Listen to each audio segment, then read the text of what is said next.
मेरे अपने पिता ने मुझे इतना मारा कि मैं बेहोश हो गई, क्योंकि मैंने दरवाजे पर एक लड़के से बात की थी। अगली सुबह मैंने उनके लिए आज़ाद आदमी के रूप में आखिरी दोपहर का खाना परोसा। 3 मिनट बाद वे हथकड़ी में थे। नमस्ते मेरे प्यारे बच्चों, आप सबका एक बार फिर मेरे साथ यहाँ होना कितना अच्छा लगता है। मैं हूँ सविता देवी। मेरी उम्र 78 साल है और मैं अपने प्यारे शहर मनाली, हिमाचल प्रदेश में रहती हूँ। मैं इसी शहर में पैदा हुई और बड़ी हुई, पहाड़ों और देवदार के पेड़ों के बीच, जहाँ सर्दी में ठंड चेहरे को काट देती है और चाय पूरे साल आत्मा को गर्म रखती है। आप जानते हैं कि मुझे अपने दिनों में सबसे ज्यादा क्या पसंद है? खाना बनाना। अरे मेरे बच्चों, मैं सुबह जल्दी उठती हूँ, करीब 5 बजे, और सीधे अपनी रसोई में चली जाती हूँ। यही मुझे सबसे ज्यादा शांति मिलती है, अपने बर्तनों में हिलाते हुए, खाने में वो प्यार मिलाते हुए जो सिर्फ एक दादी ही दे सकती है। मैं एक कड़क चाय बनाती हूँ, अपनी घर की बनी गर्म रोटी के कुछ टुकड़े काटती हूँ और अपने पोते पोतियों के लिए दोपहर के खाने के बारे में सोचना शुरू कर देती हूँ। आप जानते हैं कि रसोई के प्रति यह प्यार कैसे शुरू हुआ? बहुत समय पहले, जब मैं बहुत छोटी थी। मेरी माँ घर से भाग गई थी, बेचारी। वह अब और नहीं सह सकती थी और सब कुछ संभालने की जिम्मेदारी मुझ पर आ गई। मैंने 8 साल की उम्र में खाना बनाना सीखा, चूल्हे तक पहुंचने के लिए एक छोटी बेंच पर चढ़कर। शुरू में सब कुछ जला देती थी, दाल बर्तन में चिपक जाती थी, लेकिन समय के साथ मुझे समझ आ गया। और देखो, आज मनाली में कोई नहीं है जो मुझसे बेहतर रोगन जोश बना सके। यहाँ मेरे घर में, जो छोटा है लेकिन आरामदायक है, रसोई में लकड़ी की एक बड़ी मेज है। इसे मेरे स्वर्गीय पति अर्जुन ने 40 साल पहले मेरे लिए बनाया था। इसी मेज पर मैं हर रविवार अपने 5 पोते पोतियों का स्वागत करती हूँ। वे शोर मचाते हुए आते हैं, दादी, दादी, आज क्या स्वादिष्ट बना है। मेरा दिल खुशी से भर जाता है।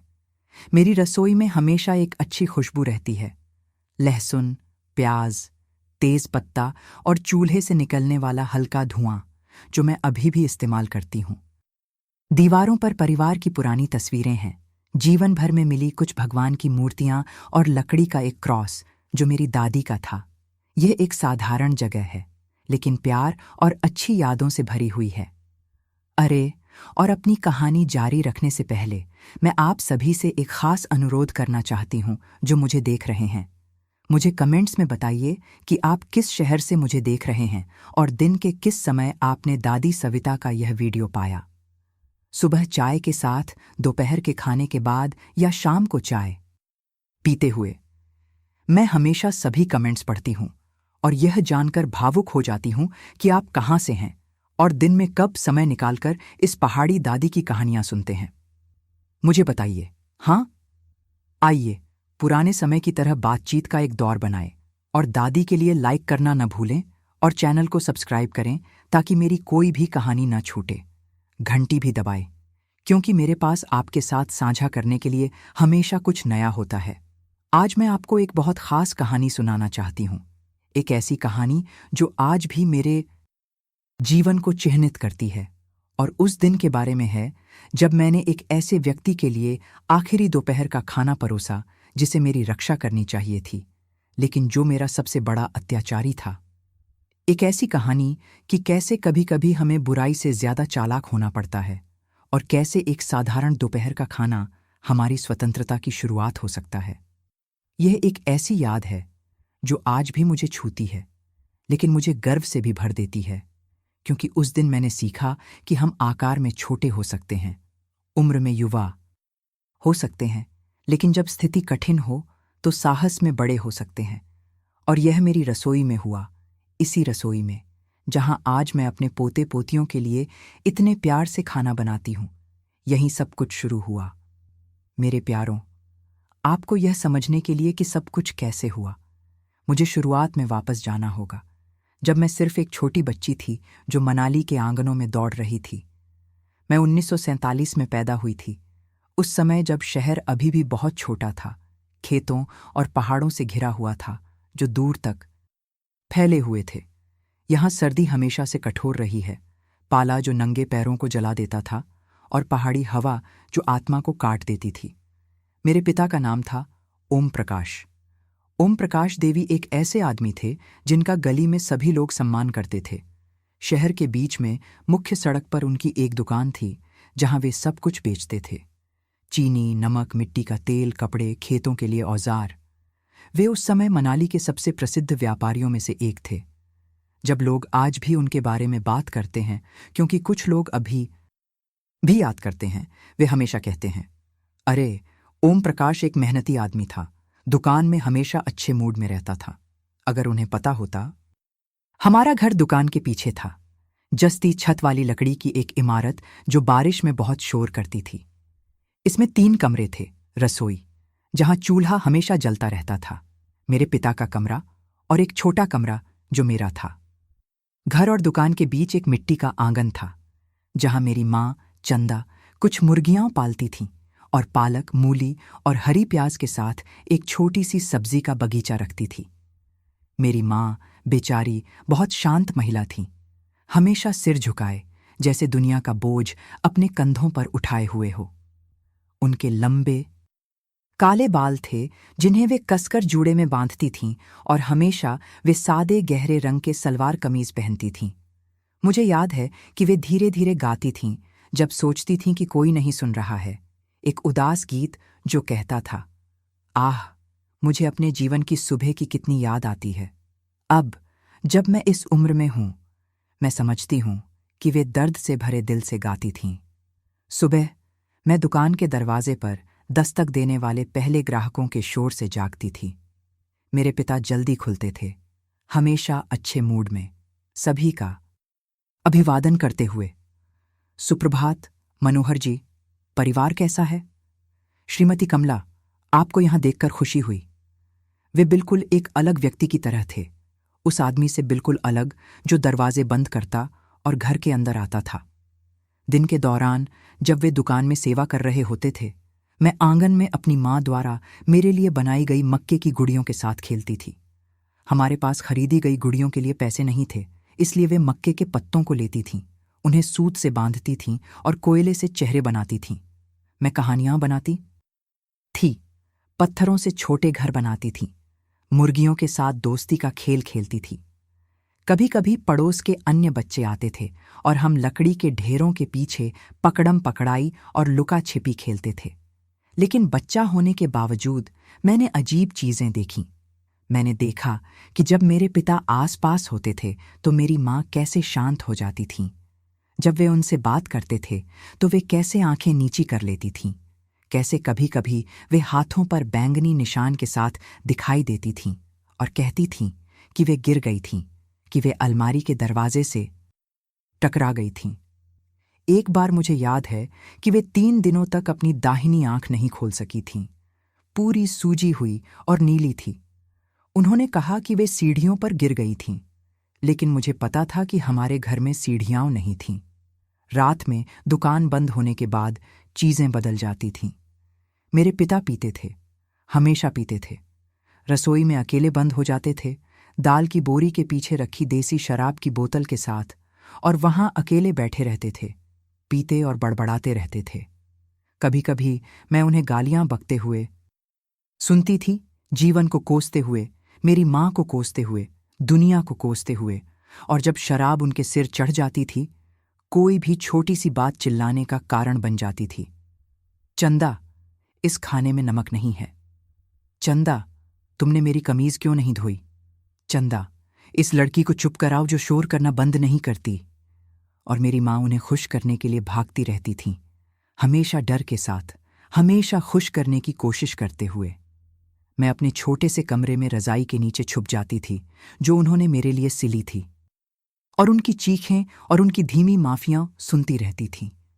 मुझे एक सर्दी की रात याद है, मैं करीब 7 साल की रही होऊंगी, जब मैंने एक बदसूरत झगड़ा सुना। वे चिल्ला रहे थे कि वह बेकार है, कि वह किसी काम की नहीं है, कि अगर वे नहीं होते तो वह भूख से मर गई होती।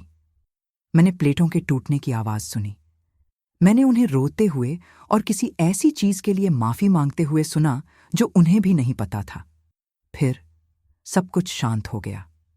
एक ऐसी शांति जो चीखों से भी ज्यादा दर्द देती थी। अगले दिन वे एक पट्टी बंधे हुए हाथ के साथ दिखाई दीं और कहा कि वे बर्तन धोते समय कट गई थीं, लेकिन मैंने रसोई के फर्श पर टुकड़े देखे थे। उन पर खून था और यह सिर्फ हाथ में कटने से नहीं था। स्कूल के बच्चे कभी कभी पूछते थे कि मेरी माँ इतनी शांत क्यों थीं जब वे मुझे लेने आती थीं। वे गर्मी में भी लंबी बाजू के कपड़े क्यों पहनती थीं? वे कभी मुस्कुराती क्यों नहीं थीं? मुझे नहीं पता था कि क्या जवाब दूं। मैं बहाने बनाती थी। वे शर्मीली हैं, वे ज्यादा बात करना पसंद नहीं करती। लेकिन अंदर से मुझे पता था कि हमारे घर में कुछ गलत था, बहुत गलत था। जब मैं 8 साल की हुई तो मेरी माँ ने मुझे खाना बनाना सिखाना शुरू कर दिया। सविता बेटी, तुम्हें ये चीजें सीखनी चाहिए, वे कहती थीं, मुझे दाल हिलाने के लिए बेंच पर चढ़ने में मदद करते हुए। एक औरत जो खाना बना सकती है वह कभी भी जरूरतमंद नहीं होती। अब मुझे पता है कि वे मुझे अकेले खुद को संभालने के लिए तैयार कर रही थीं। वे पहले से जानती थीं कि वे हमारे साथ ज्यादा समय तक नहीं रहने वाली थीं। और 1955 की एक सुबह जब मैं 8 साल की हुई, मैं जागी और वे वहां नहीं थीं। उनका कमरा खाली था, दराज खुला था, कुछ कपड़े गायब थे। मेरे पिता ने कहा कि वे चली गई हैं क्योंकि वे अच्छी नहीं थीं, कि उन्होंने अपनी बेटी को छोड़ दिया था, कि वे बेशर्म थीं। लेकिन मैंने वह पत्र देखा जो उन्होंने मेरे तकिए के नीचे छिपाया था। सविता, मेरी प्यारी बेटी, माँ को माफ कर दो। एक दिन तुम समझ जाओगी, मैं तुमसे सबसे ज्यादा प्यार करती हूं। उस सुबह मनाली के खाली पहाड़ों की और खिड़की से देखते हुए मुझे अभी भी नहीं पता था कि मेरा जीवन हमेशा के लिए बदल गया था। 8 साल की उम्र में मैं ओम प्रकाश देवी के घर की एकमात्र महिला बन गई थी। मेरी माँ के जाने के बाद मेरे प्यारों, घर में जीवन पूरी तरह बदल गया। मैं, एक 8 साल की लड़की, ओम प्रकाश देवी के घर की मालकिन बन गई और उन्होंने मुझे यह सिखाने में समय बर्बाद नहीं किया कि इस दुनिया में मेरी जगह क्या है। माँ के बिना पहले ही दिन वे दोपहर के खाने के समय दुकान से आए और खाना तैयार नहीं था। मैं अपने छोटे से कमरे में थी, रो रही थी और उस पत्र को पकड़े हुए थी जो उन्होंने छोड़ी थी, जब मैंने उन्हें रसोई में चिल्लाते सुना, सविता, खाना कहाँ है? तुम्हें क्या लगता है कि मैं भूखा रहूंगा क्योंकि तुम्हारी बेशर्म माँ ने भागने का फैसला किया? मैं रसोई में दौड़ी। अभी भी मेरी आंखें इतना रोने से सूजी हुई थीं। पापा, मुझे अभी अच्छे से खाना बनाना नहीं आता, मैंने कहना शुरू किया, लेकिन उन्होंने मुझे एक थप्पड़ से रोक दिया जिसने मुझे फर्श पर गिरा दिया। मुझे बहाने नहीं चाहिए, मुझे मेज पर खाना चाहिए। और आज से तुम सीख जाओगी कि इस घर में कौन है मालिक, और तुम्हें बिना सवाल किए मेरी बात माननी होगी। उन्होंने मेरी ओर उंगली उठाई जो फर्श पर थी, अपना दर्द वाला चेहरा पकड़े हुए। तुम्हारी माँ ने तुम्हें बहुत लाड प्यार किया, लेकिन वह खत्म हो गया। अब तुम एक असली औरत बनोगी। इस तरह मेरी ट्रेनिंग शुरू हुई, जैसा कि वे इसे कहते थे। हर दिन दुकान बंद करने के बाद वे घर आते और जो कुछ भी मैंने किया था उसका निरीक्षण करते। घर साफ होना चाहिए था, कपड़े धुले और इस्त्री किए होने चाहिए थे, रात का खाना तैयार होना चाहिए था, और अगर कुछ भी उनकी इच्छा के अनुसार नहीं होता तो मुझ पर मुसीबत आ जाती। मुझे 1956 की एक दोपहर याद है। मैं 9 साल की थी और मैंने चावल जला दिए थे। जलने की गंध रसोई में फैल गई और जब वे आए तो उन्होंने एक क्रोधित कुत्ते की तरह हवा सूंघी। यह क्या गंध है? उन्होंने उस नीची और खतरनाक आवाज में पूछा जिसे मैं डरना सीख गई थी। पापा, चावल थोड़ा चिपक गए, लेकिन मैं दूसरे बना दूंगी। मैंने समझाने की कोशिश की, लेकिन वे पहले से ही अपनी बेल्ट उतार रहे थे। यहां आओ, उन्होंने कहा, कुर्सी पर बैठते हुए और मुझे बांह से खींचते हुए। तुम्हें यह सीखना होगा कि खाना बर्बाद करना पाप है और पाप की सजा मिलती है। बेल्ट की मार इतनी दर्दनाक थी कि मैं चीखती और रोती रही, लेकिन वे रुके नहीं। रोना बंद करो, मर्द नहीं रोते, और तुम्हें मजबूत बनना सीखना होगा। समय के साथ नियम और सख्त होते गए। मैं बिना अनुमति के घर से बाहर नहीं जा सकती थी। मैं सड़क पर किसी से बात नहीं कर सकती थी। अगर कोई पड़ोसी दरवाजे पर मुझसे बात करने की कोशिश करता तो मुझे तुरंत घर के अंदर जाना होता था। जो औरत सड़क पर किसी से भी बात करती है वह बुरी औरत है, वे कहते थे, और मेरी बेटी बुरी औरत नहीं बनेगी। जब मैं 1959 में 12 साल की हुई, चीजें और भी खराब हो गईं। मेरा शरीर बदल रहा था और वे मुझे एक तरह से देखने लगे जिससे मुझे डर लगता था। वे मेरे कपड़ों के बारे में, मैं कैसे बढ़ रही थी, मैं कैसे दिलचस्प हो रही थी, इसके बारे में टिप्पणी करने लगे। मैंने ढीले कपड़े पहनना शुरू कर दिया। मेरी माँ के बड़े दुपट्टों के पीछे छिपने लगी। सविता, तुम एक सुंदर युवा लड़की बन रही हो, उन्होंने एक रात सामान्य से अधिक पीने के बाद कहा। वे रसोई में बैठे थे, शराब से लाल आंखों से मुझे इस तरह देख रहे थे कि मैं गायब होना चाहती थी। मुझे तुम पर नजर रखनी होगी। इस शहर के सभी पुरुष फायदा उठाने वाले हैं। उस समय के आसपास उन्होंने रात में घर का दरवाजा अंदर से बंद करना शुरू कर दिया। यह हमारी सुरक्षा के लिए है, वे कहते थे, लेकिन मुझे पता था कि यह मुझे बाहर जाने से रोकने के लिए था। दिन के दौरान जब वे दुकान में होते थे, मैं घर और आंगन में घूम सकती थी, लेकिन हमेशा देखे जाने की भावना के साथ।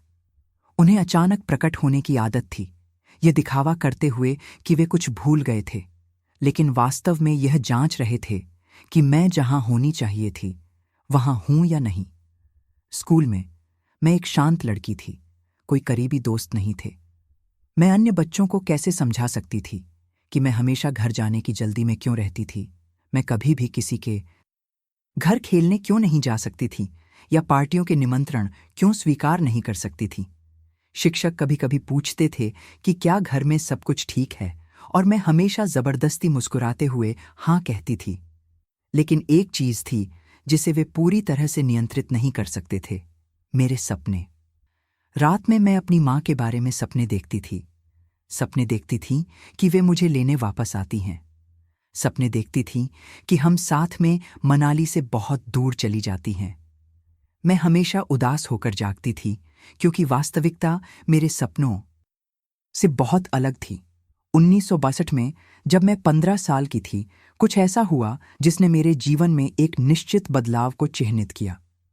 शहर में एक लड़का था, राजेश, श्री गोपाल का बेटा, जिनकी एक लोहार की दुकान थी। वह एक शिक्षित लड़का था, अच्छे परिवार से, जो हमेशा सड़क पर मुझे देखते समय विनम्रता से नमस्कार करता था। हमारे बीच कभी कुछ नहीं हुआ था, न तो कोई बातचीत, सिर्फ हमेशा की नमस्ते। एक शनिवार की दोपहर मैं आंगन में झाड़ू लगा रही थी जब मैंने किसी को दरवाजे से मुझे बुलाते सुना। यह राजेश था, जो सड़क से गुजर रहा था और मुझसे पूछने रुका था कि श्रीमती हेमा का घर कहाँ है, जिन्होंने उनके पिता से कुछ कब्जे मंगवाए थे।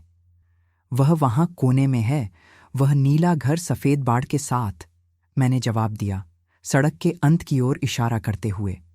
उन्होंने धन्यवाद दिया और जा रहे थे जब उन्होंने पूछा, सविता, क्या तुम अगले हफ्ते मंदिर के मेले में आओगी? यह एक सीधा सवाल था, एक शिक्षित लड़के का शहर की एक लड़की से। लेकिन उसी पल मेरे पिता दुकान के पीछे के दरवाजे पर दिखाई दिए। उन्होंने हमारी पूरी बातचीत सुन ली थी। सविता, अभी घर के अंदर आओ, उन्होंने उस आवाज में चिल्लाया जो अवज्ञा बर्दाश्त नहीं करती थी। राजेश मेरे पिता के स्वर से डर गए, जल्दी से विदा हो गए। माफ करें परेशान किया, ओम प्रकाश जी, नमस्ते। और वे सड़क पर तेजी से चलने लगे। मैं दिल की धड़कन तेज होने के साथ घर के अंदर गई, ये जानते हुए कि यह मुफ्त में नहीं जाएगा। मेरे पिता ने उस दिन दुकान को जल्दी बंद कर दिया और गुस्से से काले चेहरे के साथ घर आए। यहां बैठो, उन्होंने कहा, रसोई की कुर्सी की ओर इशारा करते हुए। हमें एक गंभीर बातचीत करनी है। मैं कांपते हाथों से बैठ गई।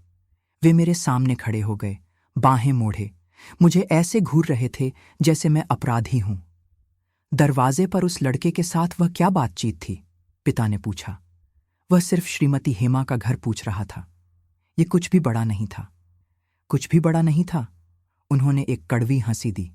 सविता, तुम 15 साल की हो, तुम पहले से ही एक युवा लड़की हो, और एक युवा लड़की जो सड़क पर लड़के से बात करती है, वह परेशानी खोज रही है। लेकिन पापा, यह सिर्फ श्रीमती हेमा के घर के बारे में एक सवाल था। चुप रहो, उन्होंने चिल्लाया, मेज पर इतनी जोर से हाथ मारते हुए कि प्लेटें कांप गईं। मैं बहाने नहीं सुनना चाहता।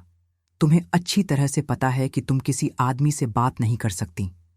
मैंने तुम्हें किसी भी तरह की महिला बनने के लिए नहीं पाला है। उस रात पहली बार मेरे जीवन में उन्होंने मुझे मेरे कमरे में बंद कर दिया। मैंने ताले में चाबी घूमने की आवाज़ सुनी और जान गई कि कुछ हमेशा के लिए बदल गया था। यह अब सिर्फ कठोरता नहीं थी, यह कैद थी।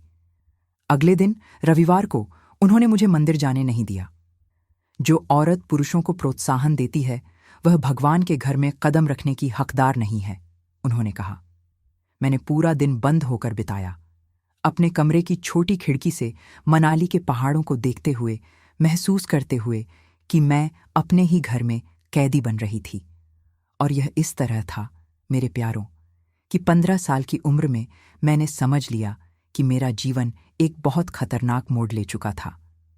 दरवाजे पर राजेश के साथ उस मासूम बातचीत ने मेरे पिता के बीमार गर्भ में एक घाव खोल दिया था और मुझे पता था अपनी आत्मा की गहराई में कि चीज़ें बेहतर होने से पहले और ख़राब होने वाली थीं। मेरे प्यारों, राजेश के साथ दरवाजे पर उस घटना के बाद जो हुआ वह ऐसा था जैसे मेरे जीवन पर तूफान आ गया हो। मेरे पिता, जो पहले से ही नियंत्रण करने वाले थे, एक सच्चे जेलर बन गए और मैं 15 साल की अपने ही घर में कैदी बन गई। उस रविवार के बाद जब उन्होंने मुझे कमरे में बंद किया, नियम पूरी तरह बदल गए। उन्होंने मेरे कमरे के दरवाजे पर बाहर से एक सिटकनी लगा दी और रात के खाने के बाद हर रात मुझे बंद करना शुरू कर दिया। यह तुम्हें सिखाने के लिए है कि किसी को भी प्रोत्साहन नहीं देना है, वे कहते थे, जैसे कि दरवाजे पर वह मासूम बातचीत एक घातक पाप था। सुबह अपमान का एक अनुष्ठान बन गई। वे मुझे सुबह 5 बजे जगाते, दरवाज़ा खोलते और चिल्लाते, उठो सविता, आलसी औरत किसी काम की नहीं। मुझे रसोई में भागना पड़ता था, चूल्हा जलाना पड़ता था, उनकी चाय तैयार करनी पड़ती थी, दुकान खोलने से पहले पूरा घर साफ करना पड़ता था। कोई भी चीज़ जगह से बाहर होती तो सज़ा का कारण बन जाती थी। रात में उस चाबी के ताले में घूमने की आवाज़ मेरे जीवन की सबसे भयानक आवाज़ बन गई। मैं अपने एकल बिस्तर पर लेटी रहती, उनके कदमों को दूर होते सुनती और जानती थी कि मैं दुनिया में पूरी तरह अकेली हूँ। कभी कभी आधी रात में मैं उन्हें वापस आते सुनती, पीने के बाद गलियारों में लड़खड़ाते हुए, और मेरा दिल डर से दौड़ने लगता था। मुझे 1963 की एक सर्दियों की सुबह याद है। मैं 16 साल की थी और मुझे सर्दी जुकाम हो गया था। मैंने पूरी रात खांसी की थी और जब उन्होंने मुझे जगाया, मुझे बुखार था और मैं ठंड से कांप रही थी। मनाली की बर्फीली हवा खिड़की की दरारों से अंदर आ रही थी और मैं मुश्किल से बिस्तर से उठ सकी। पापा, मुझे लगता है मैं बीमार हूं। मैं फुसफुसाने में सफल हुई, लेकिन उन्होंने मुझे इतनी ताकत से बांह से खींचा कि मैं लगभग गिर गई। मैंने दर्द को कंधे में चढ़ते महसूस किया, एक दर्द जो मेरे साथ दिनों तक रहा। बीमार? कुछ नहीं, तुम काम न करने के लिए बहाना बना रही हो। आलसी औरत हमेशा बहाना ढूंढती है। उन्होंने मुझे रसोई तक घसीटा और मुझे ठंडे चूल्हे के खिलाफ धक्का दिया। अभी यह आग जलाओ और नखरे बंद करो। मुझे पूरे दिन तेज बुखार के साथ खाना बनाना पड़ा, ठंड से कांपते हुए, जबकि वे दुकान से आते जाते रहे, यह निरीक्षण करते हुए कि मैं सब कुछ सही कर रही हूं या नहीं। मुझे चूल्हे के धुएं की गंध याद है, मेरे मुंह में बुखार के कड़वे स्वाद के साथ मिली हुई। मेरे हाथ इतने कांप रहे थे कि मैंने दाल का एक बर्तन फर्श पर गिरा दिया और दालें पूरी रसोई में फैल गईं। देखो, तुमने क्या गंदगी की है, वे चिल्लाए जब उन्होंने गंदगी देखी। अब सब कुछ घुटनों के बल साफ करो ताकि तुम्हें सावधान रहना सीखना है। मैंने 1 घंटा ठंडे फर्श पर घुटनों के बल बिताया, बुखार से कांपते हाथों से दाने दाने को उठाते हुए, जबकि वे वहां खड़े होकर मुझे देख रहे थे। रात में जब उन्होंने देखा कि मैं वाकई बीमार हूं, उन्होंने डॉक्टर को नहीं बुलाया, न ही दवा खरीदी। बस कहा, जो आज्ञा मानता है वह बीमार नहीं पड़ता। यह अवज्ञाकारी बेटी के लिए भगवान की सजा है। मैं एक पूरे हफ्ते बिस्तर पर रही। उन्होंने मुझे सिर्फ पानी और सूखी रोटी दी, कहते हुए कि अच्छा खाना उनके लिए है जो इसके लायक हैं। मैं बुखार में बड़बड़ाती रही, अपनी माँ को बुलाती रही, सपने देखती रही कि वे वापस आती हैं और मुझे वहां से ले जाती हैं। जब मैं ठीक हुई, मैं एक डंडी की तरह पतली थी और इतनी कमजोर कि मैं कुएं से पानी की बाल्टी भी नहीं उठा सकती थी। लेकिन सबसे बुरा न तो भूख थी, न शारीरिक सजाएं थीं मेरे प्यारों। सबसे बुरा वह तरीका था जिससे वे मुझे देखते थे। जैसे जैसे मैं बढ़ी और विकसित हुई, उनकी आंखें अलग हो गईं, परेशान करने वाली हो गईं। वे मेरे शरीर के बारे में टिप्पणी करने लगे जो मुझे शर्म और डर महसूस कराती थीं। तुम बिल्कुल अपनी माँ की तरह हो रही हो, वे कभी कभी कहते जब वे पी रहे होते। वही कद, चलने का वही अंदाज, लेकिन तुम उनकी तरह नहीं होगी, तुम मुझे नहीं छोड़ोगी। और वे मुझे इस तरह घूरते रहते कि मैं धरती के नीचे छिपना चाहती थी। मैंने और भी ढीले कपड़े पहनना शुरू कर दिया, विशाल दुपट्टे जो मेरे शरीर को छिपाते थे। मैंने रसोई की दीवार पर लटके टूटे हुए दर्पण में देखना टाला। जब मैं बर्तन उठाकर उसके पास से गुजरती तो मैं अपना चेहरा घुमा लेती ताकि खुद को न देखूं। ऐसा लगता था जैसे मैं गायब होना चाहती थी, अदृश्य होना चाहती थी। 1963 की एक भयानक रात, वे सामान्य से अधिक नशे में आए। दुकान बंद करने के बाद उन्होंने पिया था और जब वे घर में घुसे तो लड़खड़ा रहे थे और अकेले बोल रहे थे। देसी शराब की तेज गंध पूरी रसोई में फैल गई थी। मैं रात के खाने के बर्तन धोना खत्म कर रही थी, ठंडे पानी और राख के साबुन से घायल हाथों के साथ, जब मैंने उन्हें मेरे पीछे महसूस किया। सविता, उन्होंने उस लचीली आवाज में कहा जो बहुत ज्यादा पीने से आती है। तुम्हें पता है कि मैं तुम्हारे जीवन का एकमात्र पुरुष हूं, है ना? एकमात्र जो तुम्हारी सही देखभाल कर सकता है। मैंने अपनी रीढ़ में एक सिहरन महसूस की और दूर होने की कोशिश की, लेकिन उन्होंने मेरी बांह पकड़ ली। उनके हाथ बर्फीले और खुरदरे थे और मैंने उनकी सांस में शराब की खट्टी गंध महसूस की जब वे करीब आए।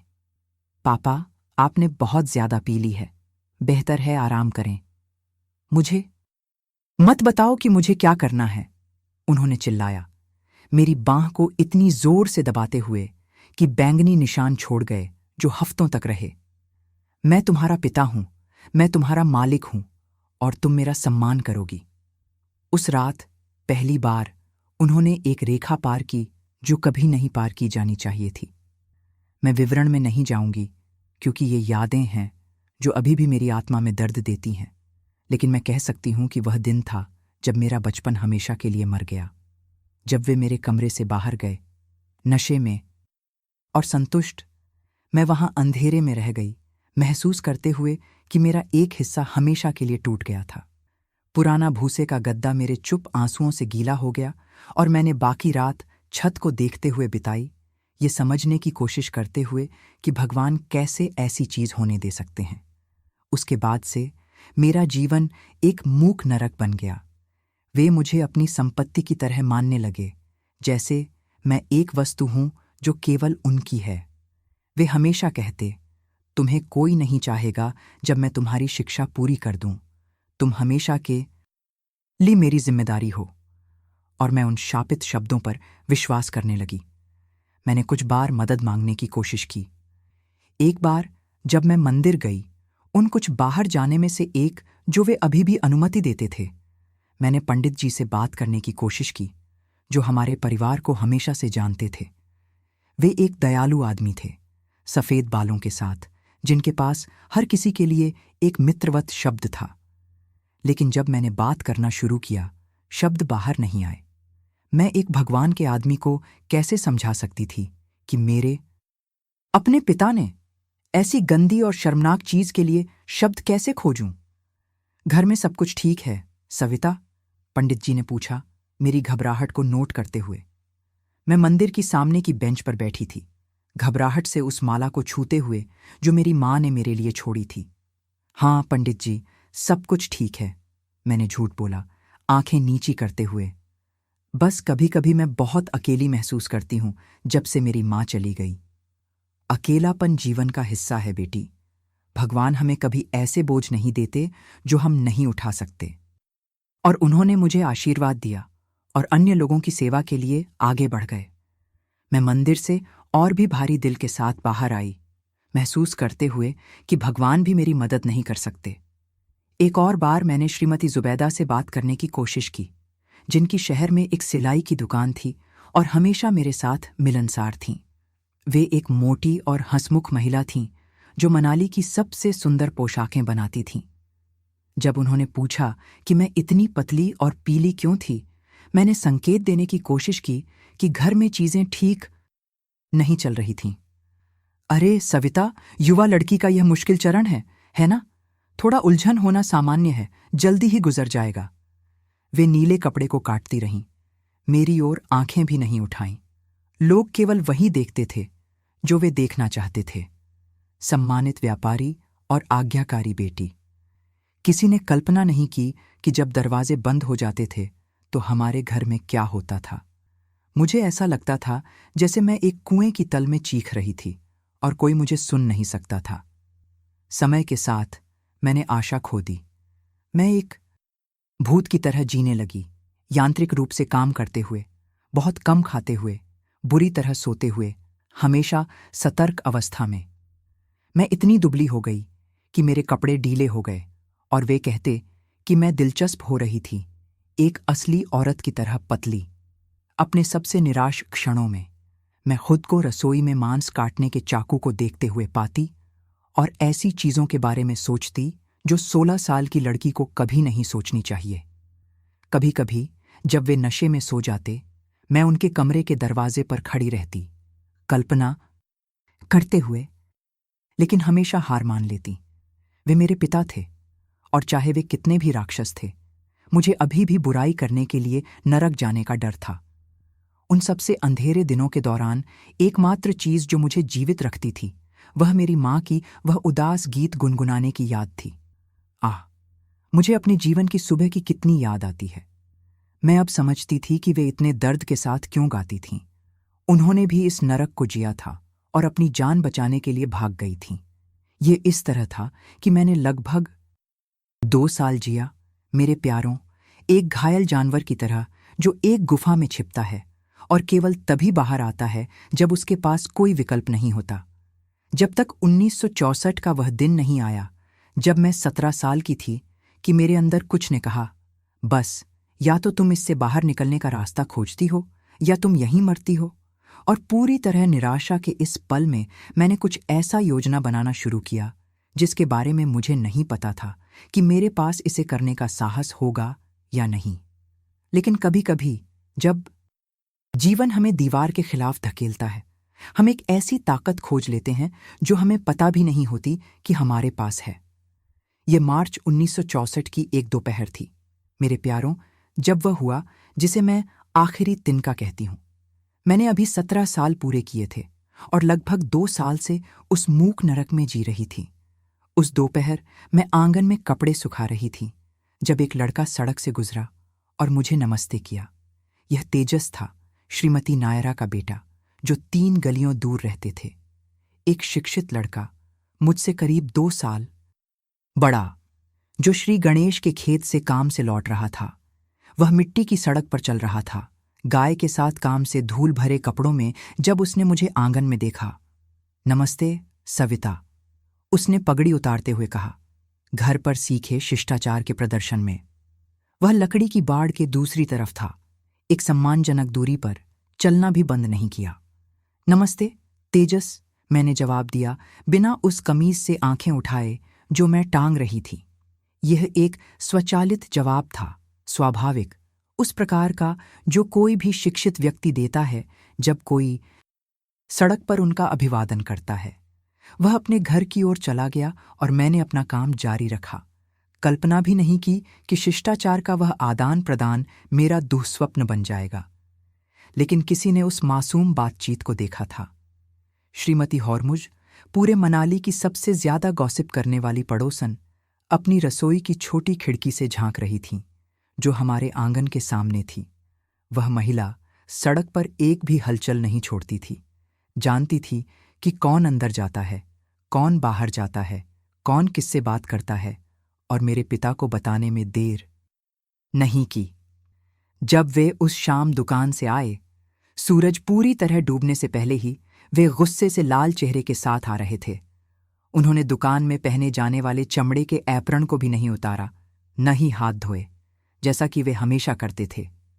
वे एक तूफान की तरह घर में घुसे। सविता! उन्होंने दरवाजा बंद करने से पहले ही चिल्लाया। उनकी आवाज की आवाज छोटे घर में गूंजी, आंगन में मुर्गियों को भी डरा दिया। अभी यहां आओ! मैंने लोहे का बर्तन छोड़ दिया जो मैं बेसिन में धो रही थी, और जब यह तल में गिरा तो एक सूखी आवाज सुनी। मैं दिल पहले से ही दौड़ते हुए और हाथ अभी भी बर्तनों से गीले होने के साथ बैठक में दौड़ी। मैं उस आवाज के स्वर को अच्छी तरह जानती थी। ये वही थी जो वे सबसे भारी मार से पहले इस्तेमाल करते थे। श्रीमती हॉर्मुज ने मुझे आज एक बहुत दिलचस्प कहानी सुनाई। उन्होंने कहा, धीरे धीरे चमड़े की बेल्ट कमर से उतारते हुए, जैसा कि वे हमेशा करते थे जब वे मुझे आतंकित करना चाहते थे। धातु के बक्सुआ की मेज की लकड़ी के खिलाफ टकराने की आवाज ने मुझे सिहरा दिया। कहा कि उसने तुम्हें दरवाजे पर तेजस से बात करते देखा। क्या यह सच है? हाँ पापा, उसने सिर्फ सड़क पर मुझे नमस्ते किया। मैं दरवाजे पर भी नहीं थी, मैं आंगन में कपड़े सुखा रही थी। चुप रहो! उन्होंने चिल्लाया, मुट्ठी बंधी हुई मेरी दिशा में बढ़ते हुए। कितनी बार मैंने तुमसे कहा है कि सभ्य औरत सड़क पर आदमी से बात नहीं करती? कितनी बार मुझे एक ही बात दोहरानी है? लेकिन पापा, यह सिर्फ एक विनम्र नमस्ते थी। उसने चलना भी बंद नहीं किया। पहली बेल्ट की मार बिना चेतावनी के आई, पीठ पर सीधी, मुझे लकड़ी के फर्श पर फेंकते हुए। दर्द इतना तीव्र था कि एक पल के लिए मेरी सांस रुक गई, चीखने में भी असमर्थ। मैंने अपने मुंह में खून का स्वाद महसूस किया, जहां मैंने प्रभाव से अपनी जीभ काट ली थी। उठो! उन्होंने गुस्से से कर्कश आवाज में आदेश दिया। मैंने तुमसे बात करना खत्म नहीं किया है। मैं कांपते हुए उठी, आंसू रोकने की कोशिश करते हुए, लेकिन वे पहले से ही बिना नियंत्रण के मेरे चेहरे पर बह रहे थे। वे अभी शुरुआत कर रहे थे। उस रात ऐसा लगा जैसे सभी राक्षस जो वे अपने अंदर रखते थे, एक साथ जाग गए।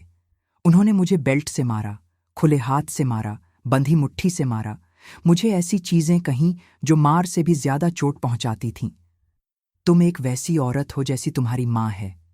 वे एक मार और दूसरे के बीच चिल्लाते रहे। मैंने उनके मुंह से लार उड़ते देखा, आंखें खून से लाल, गर्दन में नसें उभरी हुईं।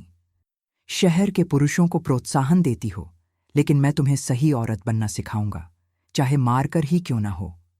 मैंने सिर को हाथों से ढकते हुए अपनी सुरक्षा करने की कोशिश की, लेकिन वे मेरी बाहें दूर खींच लेते और मारते रहते। मैंने महसूस किया जब बेल्ट के बक्सुआ ने मेरे माथे को काटा और गर्म खून मेरी आंखों में बहने लगा, मेरी दृष्टि धुंधली करते हुए। सबसे भयानक बात मार भी नहीं थी, वह था जो उन्होंने बाद में कहा। जब वे मुझे मारना बंद किया और वहां खड़े रहे, एक जानवर की तरह हांफते हुए, मुझे बैठक के फर्श पर गिरा हुआ देखते हुए। वे पसीने से तर थे, बाल बिखरे हुए थे, भारी सांस ले रहे थे, जैसे उन्होंने एक कोस दौड़ा हो। और अब तुम एक बार और सबके लिए सीख जाओगी कि इस घर में कौन है मालिक।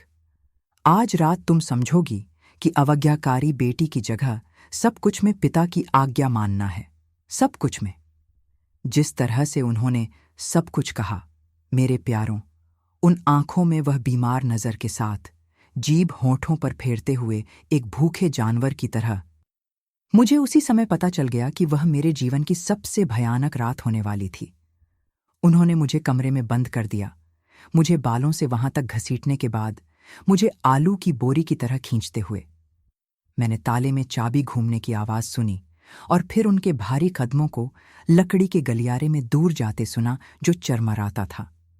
मैं वहां अंधेरे में रह गई, पूरा शरीर दर्द कर रहा था, ये जानते हुए कि वे वापस आने वाले हैं, और जब वे वापस आएंगे तो ये पहले हुई किसी भी चीज से बुरा होगा।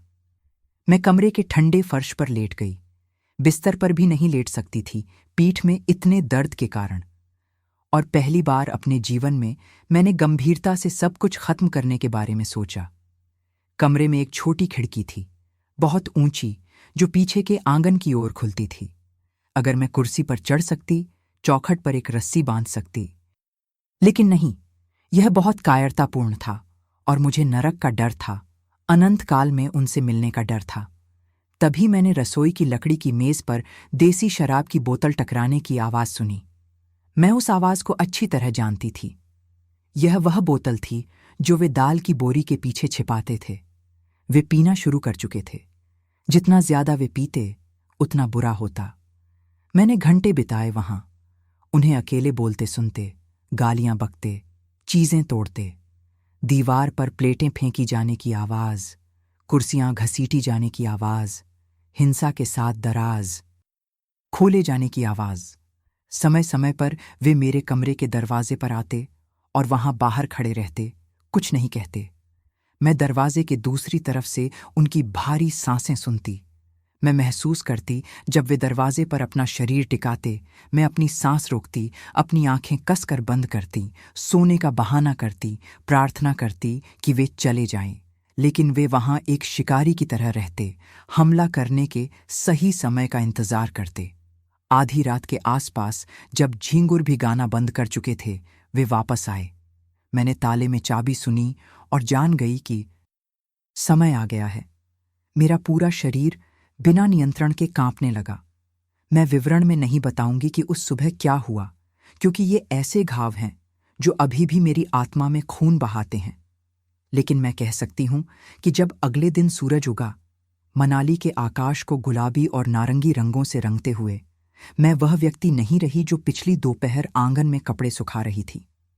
उन्होंने मुझे कमरे के फर्श पर गिरा हुआ छोड़ दिया, दर्द से कराहते और खून बहाते, और ऐसे चले गए जैसे कुछ हुआ ही नहीं था। अब तुमने सीख लिया।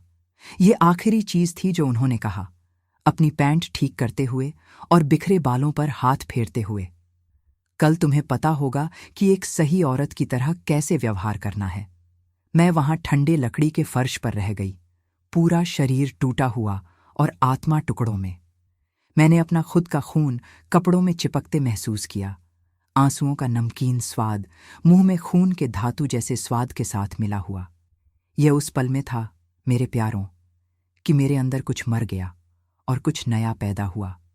डरी हुई लड़की उस सुबह मर गई और उसकी जगह एक औरत उभरी जो जानती थी कि उसे जीवित रहने के लिए लड़ना होगा। मैंने एक अजीब स्पष्टता के साथ सोचना शुरू किया, जैसे मेरा दिमाग शरीर के दर्द से अलग हो गया था और अपने आप काम करने लगा था। अगर मैं वहां रुकी तो वे मुझे मार देंगे, एक बार में नहीं, बल्कि धीरे धीरे, जैसा कि वे वर्षों से कर रहे थे। हर दिन पहले से बुरा होगा, जब तक कि एक दिन मैं और नहीं सह सकूंगी और दुख से, दर्द से, जीवन की घृणा से मर जाऊंगी। मैंने उठने की कोशिश की, लेकिन मेरा शरीर इतना दर्द कर रहा था कि अंधेरा सब कुछ ले गया। जब मैं जागी, सूरज आकाश में पहले से ही ऊंचा था और मैंने उन्हें दुकान में सुना, ग्राहकों की सेवा करते हुए जैसे वे एक सामान्य आदमी हों। सुप्रभात अरिस्तीद जी, खेत में चीजें कैसी चल रही हैं? श्रीमती कीर्ति, आपको यहां देखकर खुशी हुई। जैसे उन्होंने कुछ घंटे पहले अपनी बेटी को लगभग नष्ट नहीं किया था। मैं कमरे में रखे पानी के बेसिन तक रेंगने में सफल हुई और जितना हो सका खुद को धोया। ठंडा पानी घावों में जल रहा था, लेकिन मुझे खुद को साफ करना था। मैंने पानी में कांपती अपनी छाया देखी और खुद को नहीं पहचाना। मैं एक मृत व्यक्ति की तरह पीली थी, इतना रोने से सूजी आंखों के साथ, फटे होठों के साथ, गर्दन और बाजुओं पर बैंगनी निशान जो उंगलियों की तरह लग रहे थे। तभी मुझे एक तरह का दर्शन हुआ, मेरे प्यारों। मुझे नहीं पता कि यह सपना था, दर्द की प्रलाप थी, या क्या मेरी मां वास्तव में उस पल मेरे सामने प्रकट हुई थीं।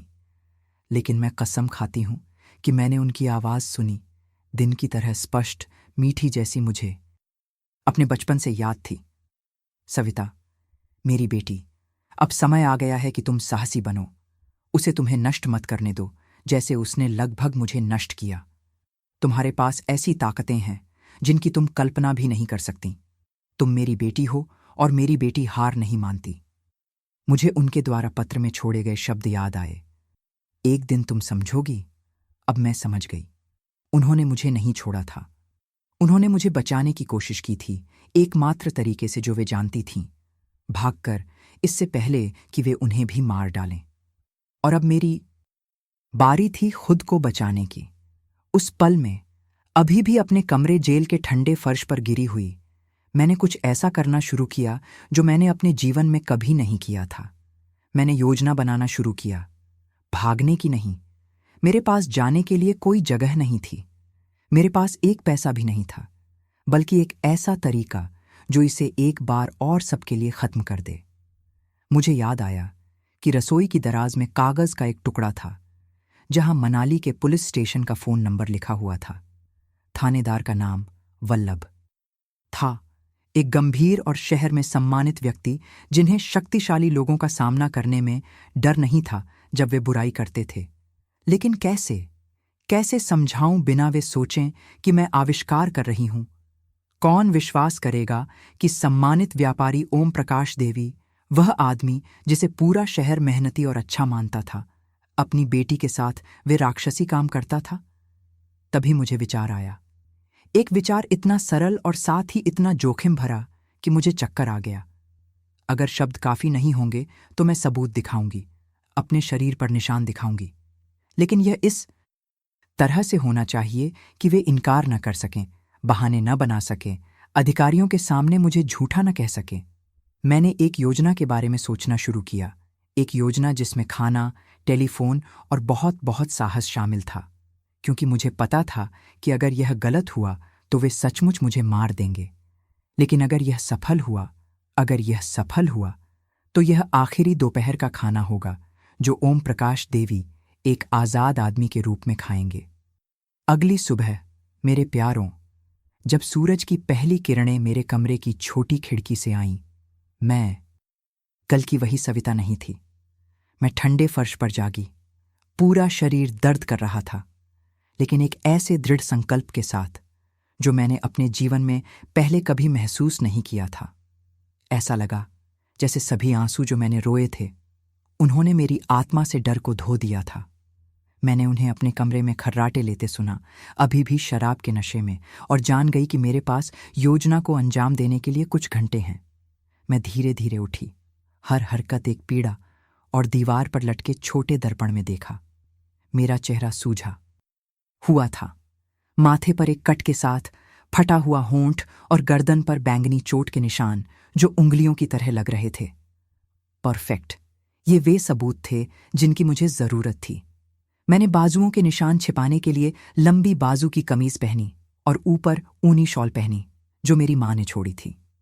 मुझे सड़क पर देखने वाले के लिए सामान्य दिखना था, लेकिन सही समय पर सब कुछ दिखा सकना था। मैंने उनके उठने और दुकान खोलने के लिए जाने का इंतजार किया, जैसा कि वे हर दिन करते थे।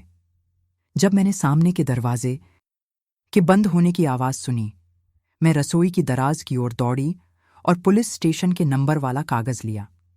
मेरा दिल इतना जोर से धड़क रहा था कि मुझे लगा कि मैं बेहोश हो जाऊंगी, लेकिन मैंने खुद को संभाला। मैं अब कमजोर नहीं पड़ सकती थी। मैं पहली बार महीनों में बिना अनुमति मांगे घर से बाहर निकली।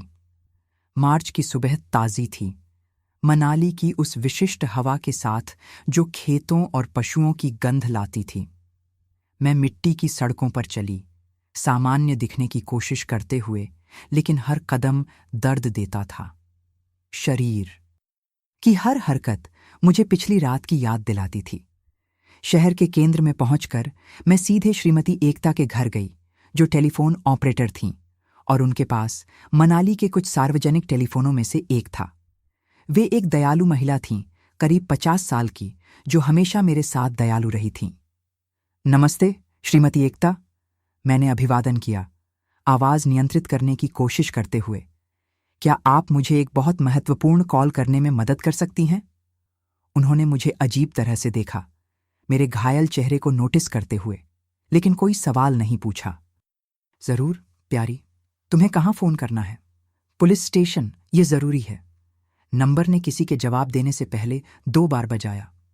मनाली पुलिस स्टेशन, मुंशी दुर्गेश बोल रहे हैं। कृपया, मुझे थानेदार वल्लभ से बात करनी है। यह आपातकाल है, मैंने कांपती आवाज में कहा। एक पल, वह क्षण अनंत काल जैसा लगा जब तक उन्होंने जवाब नहीं दिया। थानेदार वल्लभ, कौन बोल रहा है? मैंने गहरी सांस ली और वे शब्द कहे जिनका मैंने अभ्यास किया था।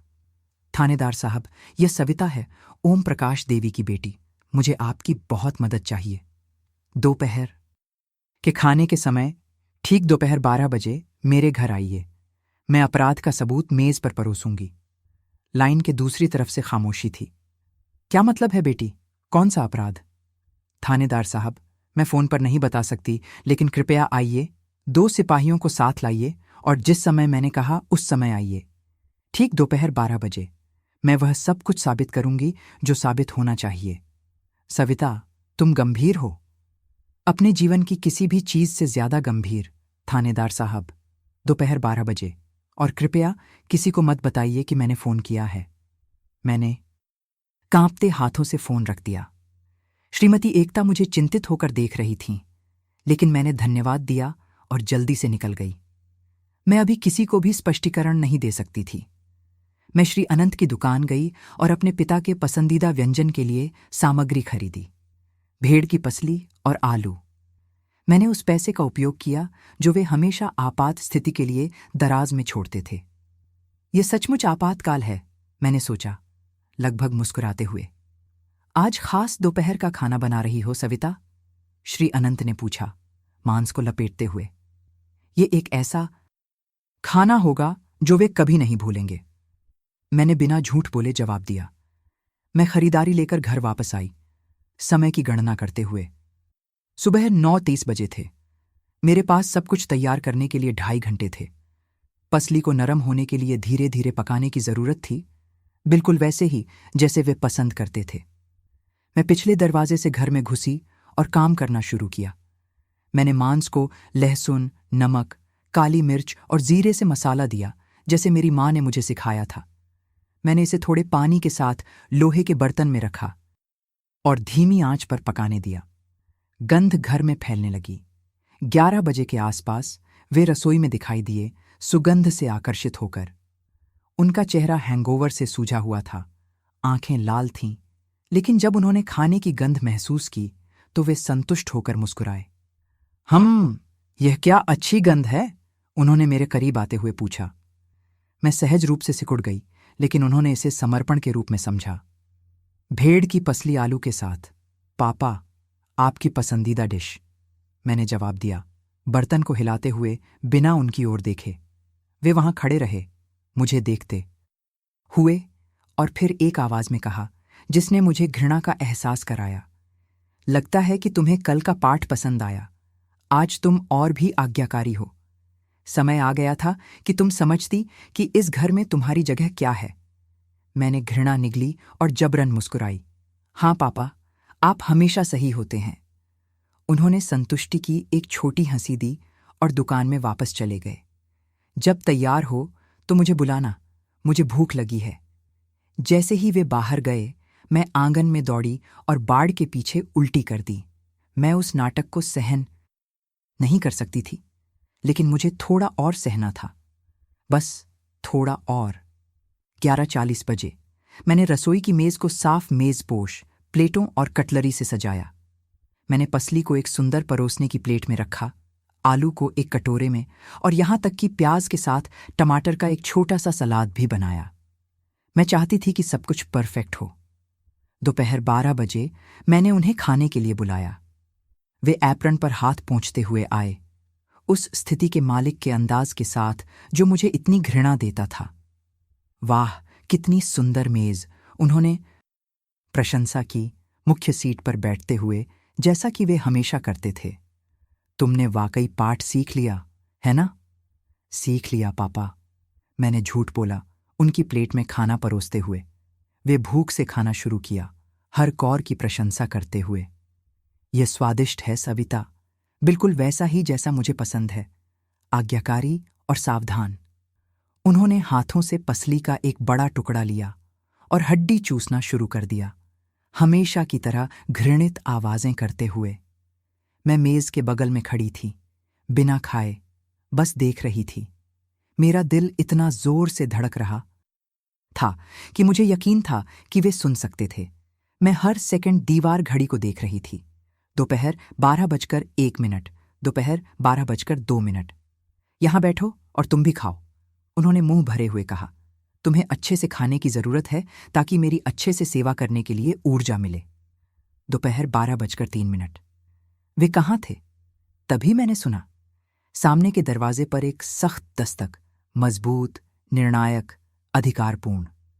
मेरे पिता ने चबाना बंद कर दिया और भौहें सिकोड़ी। इस समय कौन है? मैं खाना खा रहा हूं। मैं देखती हूं। कौन है? मैंने कहा, कांपते पैरों के साथ उठते हुए और दरवाजे की ओर जाते हुए।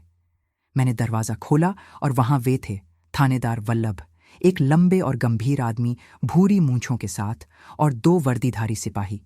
सच्चाई का पल आ गया था। नमस्ते, सविता, थानेदार ने टोपी उतारते हुए कहा। हम तुम्हारे फोन का जवाब देने आए हैं। मैंने मेरे पीछे कुर्सी की चरमराहट सुनी।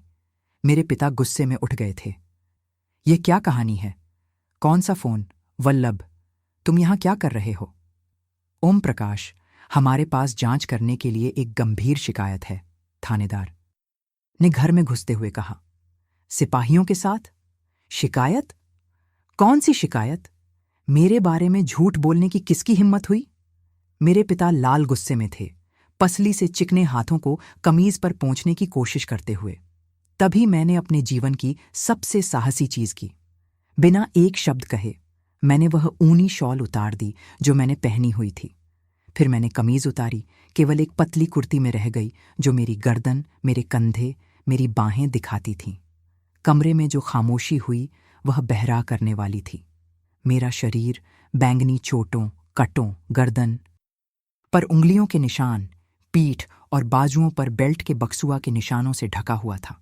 सबूत वहां था, मेरी त्वचा पर डरावनी की एक नक्शा की तरह लिखा हुआ, जिसे कोई नकार नहीं सकता था। थानेदार वल्लभ पीले पड़ गए। सिपाहियों ने एक दूसरे को चौंक कर देखा और मेरे पिता उस व्यक्ति के चेहरे के साथ रह गए जिसने अपनी मौत को आते देखा। हे भगवान, थानेदार ने फुसफुसाया। ओम प्रकाश देवी, तुम गिरफ्तार हो। ये झूठ है। वह गिर गई, उसने खुद को घायल किया। मेरे पिता ने हताशा में चिल्लाया। गर्दन पर उंगलियों के निशान गिरने से नहीं बनते, ओम प्रकाश, थानेदार ने हथकड़ी उठाते हुए कहा। और पीठ पर बक्सुआ के ये निशान भी नहीं। उस पल मेरे पिता को एहसास हुआ कि वे एक जाल में फंस गए थे। उन्होंने मुझे नफरत और निराशा से देखा। तू गद्दार, तूने मुझे धोखा दिया। मैंने खुद को बचाया, मैंने जवाब दिया, फिर से शॉल पहनते हुए, और उन सभी अन्य लड़कियों को बचाया जिन्हें आप अभी भी नष्ट करते। जबकि सिपाहियों ने उन्हें हथकड़ी लगाई और वे चिल्लाए, लात मारी और गालियां बकते रहे। मैं वहां बैठक में खड़ी रही, मेज पर छोड़े गए खाने को देखते हुए। पसली ठंडी हो रही थी, चर्बी प्लेट में जम रही थी। वह वास्तव में आखिरी दोपहर का खाना था जो ओम प्रकाश देवी ने एक आजाद आदमी के रूप में खाया, और मेरे लिए यह स्वतंत्रता का पहला स्वाद था। और आज, मेरे प्यारों, 78 साल की उम्र में मैं यहां हूं अपने प्यारे मनाली में, उसी शहर में जहां मैं पैदा हुई और जहां मैंने इतना दुख सहा, लेकिन जहां मैंने मजबूत होना भी सीखा। मार्च 1964 के उस दिन के बाद, जब मेरे पिता को गिरफ्तार किया गया, मेरे जीवन ने पूरी तरह से अलग मोड़ लिया। थानेदार वल्लभ ने मुझे रहने के लिए एक जगह ढूंढने में मदद की। श्रीमती कृपा, एक विधवा महिला जिनका मंदिर के पास एक पेंशन घर था, ने मुझे बेटी की तरह स्वीकार किया। मैंने 3 साल तक उनके पेंशन घर में काम किया, खाना बनाते हुए, कमरे साफ करते हुए, अच्छे लोगों से व्यवहार करना सीखते हुए, जो मेरे साथ सम्मान और प्यार से पेश आते थे।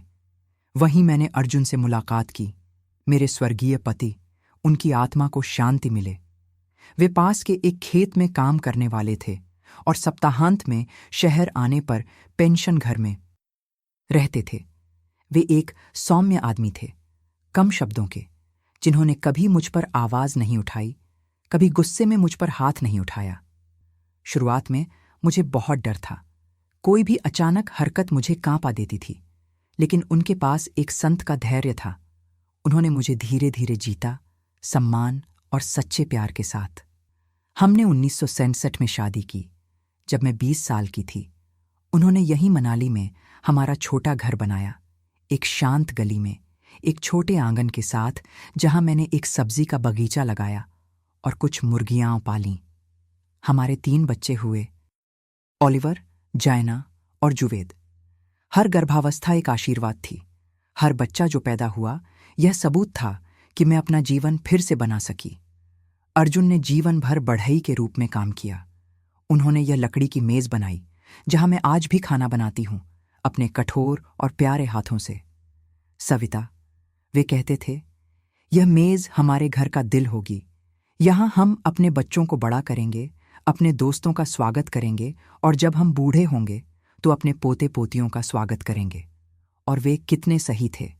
मेरे अर्जुन 10 साल पहले दिल की बीमारी से गुजर गए, लेकिन एक संयुक्त परिवार और प्यार से भरा ये घर छोड़ गए। आज मेरे 3 बच्चे यहीं मनाली में रहते हैं, मेरे करीब। ओलिवर की एक मैकेनिक की दुकान है, जायना नगर निगम के स्कूल में शिक्षक हैं, और जुवेद कृषि की दुकान में काम करते हैं। सभी ने शादी की, सभी ने मुझे सुंदर पोते पोतियां दी। मेरे 5 पोते पोतियां मेरे जीवन की खुशी हैं। 15 साल की ब्रिना, जो पढ़ाकू है और नर्स बनना चाहती है। 12 साल का गौरव, जो शरारती है लेकिन सोने का दिल है। 8 साल की छोटी लेटिशा, जो रसोई में मेरी मदद करना पसंद करती है। जुड़वां जॉन पीटर और जॉन गैब्रियल, 6 साल के, जो इस घर को एक त्योहार में बदल देते हैं जब आते हैं। हर रविवार वे यहां दोपहर के खाने के लिए आते हैं। ये एक परंपरा है जो पहले पोते के जन्म के समय शुरू हुई और कभी नहीं रुकी। मैं जल्दी उठती हूं, लगभग 5 बजे, और सब कुछ तैयार करना शुरू कर देती हूं। मैं दाल बनाती हूं, रोगन जोश, पुलाव, आलू का सलाद, घर की बनी रोटी। खाने की गंध पूरे घर में फैल जाती है। और जब वे आते हैं, वह सारा शोर मचाते हुए, मेरा दिल खुशी से भर जाता है। दादी, दादी, कितनी अच्छी खुशबू आ रही है। वे चिल्लाते हुए रसोई की ओर दौड़ते हैं, मुझे किस और गले लगाने के लिए। लेटिशा हमेशा पूछती है, दादी, क्या मैं आपकी मदद कर सकती हूँ? और मैं उसे दाल हिलाने देती हूँ, सलाद में मसाला डालने देती हूँ, जबकि हम स्कूल के बारे में, दोस्तों के बारे में, उसके सपनों के बारे में बात करते हैं। दोपहर के खाने के बाद हम आंगन में बैठते हैं चाय पीते हुए, और वे मुझसे कहानियां सुनाने के लिए कहते हैं, लेकिन मैं दुखद कहानियां नहीं सुनाती। मैं उन्हें अच्छी कहानियां सुनाती हूं। जब मैं बच्ची थी और खेतों में खेलती थी, पुराने समय के मेलों के बारे में, कैसे मैंने अर्जुन से मुलाकात की। ऐसी कहानियां जो दिल को गर्म करती हैं, आत्मा को चोट नहीं पहुंचाती। मेरा आंगन आज स्वर्ग का एक छोटा टुकड़ा है। मेरे पास पालक, मूली, हरी प्याज, धनिया, चेरी टमाटर की क्यारियां हैं। मैं कुछ मुर्गियां पालती हूं जो मुझे हर दिन ताजे अंडे देती हैं। मैंने एक बेल लगाई है जो गर्मी में मीठे अंगूर देती है, और एक संतरे का पेड़ है जो अर्जुन ने लगाया था और जो हर साल मुझे स्वादिष्ट फल देता है। दोपहर में जब घर शांत हो जाता है, मैं बरामदे में अपनी सिलाई के साथ बैठना पसंद करती हूँ। मैं क्रोशिया करती हूँ, छोटे तौलिए पर कढ़ाई करती हूँ, छोटे पोते पोतियों के लिए कपड़े सिलती हूँ। पड़ोसने कभी कभी चाय पीने और जीवन के बारे में बात करने आती हैं। यह एक सरल जीवन है, लेकिन शांति से भरा हुआ। कभी कभी जब मैं अकेली होती हूँ, मैं इस लकड़ी की मेज को देखती हूँ जहाँ मैं हर दिन खाती हूँ, और मुझे उस दूसरी मेज की याद आती है मेरे पिता के घर में, जहाँ मैंने इतना आतंक झेला। और मैं भगवान का धन्यवाद करती हूँ कि उन्होंने मुझे उस जीवन से निकलने और यह जीवन बनाने की शक्ति दी।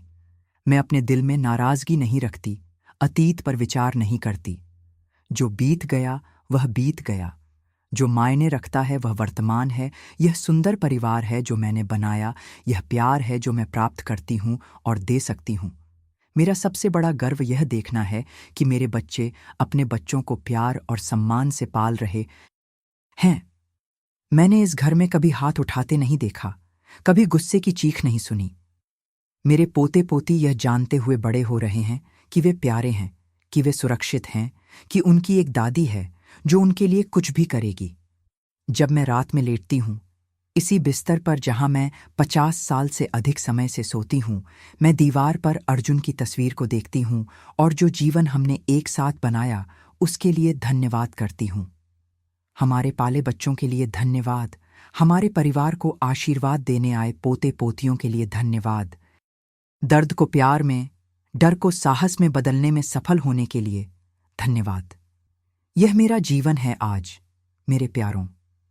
एक पहाड़ी दादी का सरल जीवन, जो अपने पोते पोतियों के लिए दोपहर का खाना बनाने के लिए जल्दी उठती है, जो हर दिन अपने बगीचे को पानी देती है, जो सोने से पहले प्रार्थना करती है और हर दिन शांति के लिए भगवान को धन्यवाद देती है जो उन्होंने मुझे दी है। एक ऐसा जीवन जो जीने लायक है। मेरे प्यारे बेटे और बेटियों जो मुझे देख रहे हैं, अगर आप यहाँ तक पहुँचे हैं तो यह इसलिए है क्योंकि भगवान चाहते थे कि आप मेरी कहानी सुने। और अगर आप में से कोई भी उसी तरह की स्थिति से गुजर रहा है जैसी मैं गुजरी, तो मैं चाहती हूं कि आप एक बात जानें, आप अकेले नहीं हैं और सबसे महत्वपूर्ण, आप इससे बाहर निकल सकते हैं। मैंने सीखा कि जब हम नरक में रहते हैं तो हम सोचते हैं कि यह सामान्य है, कि हम इसके लायक हैं, कि बदलने का कोई रास्ता नहीं है। मैंने वर्षों यह मानते हुए बिताए कि यह मेरी गलती थी, कि मैंने उकसाया था, कि मैं एक बुरी बेटी थी। लेकिन यह सच नहीं था। और अगर आप यह जी रहे हैं तो यह आपके बारे में भी सच नहीं है। मैंने पाया कि साहस यह नहीं है कि डर न हो, यह है कि डर हो और फिर भी जो करना है वह करना। उस सुबह जब मैंने पुलिस स्टेशन को फ़ोन किया, मैं डर से मर रही थी, लेकिन मैंने किया क्योंकि मुझे पता था कि अगर मैंने नहीं किया तो मैं वैसे भी मर जाऊंगी, थोड़ा थोड़ा करके, हर दिन। मैंने सीखा कि कभी कभी हमें बुराई से ज्यादा चालाक होना पड़ता है, कि सिर्फ बोलना काफी नहीं है, साबित करना पड़ता है कि सिर्फ रोना काफी नहीं है, कार्य करना पड़ता है। और जब हम बुद्धिमानी और साहस के साथ कार्य करते हैं तो भगवान रास्ते खोल देते हैं। मैंने पाया कि हमें चोट पहुंचाने वालों के खिलाफ सबसे बड़ा बदला एक खुशहाल जीवन बनाना है। आज जब मैं अपने पोते पोतियों को आंगन में खेलते देखती हूँ, जब मैं अपनी रसोई में स्वादिष्ट खाने की गंध महसूस करती हूँ, जब मैं अपने बिस्तर में शांति से सोती हूँ, तो मुझे पता है कि मैं जीत गई। गुस्से से नहीं, नफरत से नहीं, बल्कि प्यार से। पहले स्वयं के प्यार से और फिर दूसरों के प्यार से। मैं समझ गई कि नाराजगी रखना झर लेने जैसा है और उम्मीद करना कि दूसरा मर जाए। माफ करना भूलना नहीं है, ये खुद को मुक्त करना है। मैंने उनके लिए माफ नहीं किया, मैंने अपने लिए माफ किया, सचमुच स्वतंत्र होने के लिए। अगर आप किसी को जानते हैं जो घर में हिंसा झेल रहा है, तो आंखें बंद न करें। कभी कभी एक मित्रवत शब्द, एक सुनने वाला कान, रोने के लिए एक कंधा, वह हो सकता है जो उस व्यक्ति को ताकत खोजने के लिए चाहिए। और अगर आप वह व्यक्ति हैं जो पीड़ित हैं, तो मदद मांगें। हर शहर में, हर देश में अच्छे लोग हैं जो मदद करने के लिए तैयार हैं। अधिकारियों, सुरक्षा संगठनों, सहायता समूहों को खोजें। मानव गरिमा एक सार्वभौमिक मूल्य है। इससे कोई फर्क नहीं पड़ता कि आप कहाँ हैं। याद रखें, किसी को भी आपको चोट पहुंचाने का अधिकार नहीं है, परिवार को भी नहीं। किसी को भी आपका उपयोग करने, आपको अपमानित करने, आपको इंसान से कम महसूस कराने का अधिकार नहीं है। आप सम्मान के लायक हैं, प्यार के लायक हैं, शांति में जीवन के लायक हैं। जीवन मुश्किल हो सकता है, लेकिन यह सुंदर भी हो सकता है। अगर यह 78 साल की पहाड़ी दादी नरक से बाहर निकल सकी और एक खुशहाल परिवार बना सकी, तो आप भी कर सकते हैं। भगवान पर विश्वास रखें, अपने आप पर विश्वास रखें और उस जीवन के लिए लड़ने से कभी न हारें जो आपके पास होना चाहिए। अंत तक इस बुजुर्ग दादी को सुनने के लिए बहुत धन्यवाद। मैं आशा करती हूं कि मेरी कहानी किसी के दिल में आशा का बीज बो सकती है जिसे इसकी जरूरत है। और अब मेरे प्यारों जो यहां तक मेरे साथ पहुंचे, मुझे आपसे एक बहुत खास मदद चाहिए। अगर इस कहानी ने आपके दिल को छुआ, अगर आपको लगता है कि यह किसी की मदद कर सकती है जो इसी तरह की स्थिति से गुजर रहा है, तो अभी चैनल को सब्सक्राइब करें और घंटी को एक्टिवेट करें। ये बहुत महत्वपूर्ण है कि ये पर का सफलता की कहानियां उन लोगों तक पहुंचें जिन्हें इसे सुनने की सबसे ज्यादा जरूरत है। नीचे कमेंट में सिर्फ शब्द साहस लिखें अगर आपने अंत तक देखा। इस तरह मुझे पता चलेगा कि मेरा संदेश आप तक पहुंचा। इस वीडियो को उन लोगों के साथ साझा करें जिन्हें आपको लगता है कि सुनने की जरूरत है, कि फिर से शुरू करना संभव है। साथ में हम उन लोगों की आवाज बन सकते हैं जिन्होंने अभी तक अपनी आवाज नहीं पाई है। यह अभी करें। एक और मिनट इंतजार न करें। किसी की जिंदगी आप पर निर्भर हो सकती है इस आशा के संदेश को फैलाने पर। इस दादी की ओर से एक गर्म गले जो आप में से हर एक पर विश्वास करती है।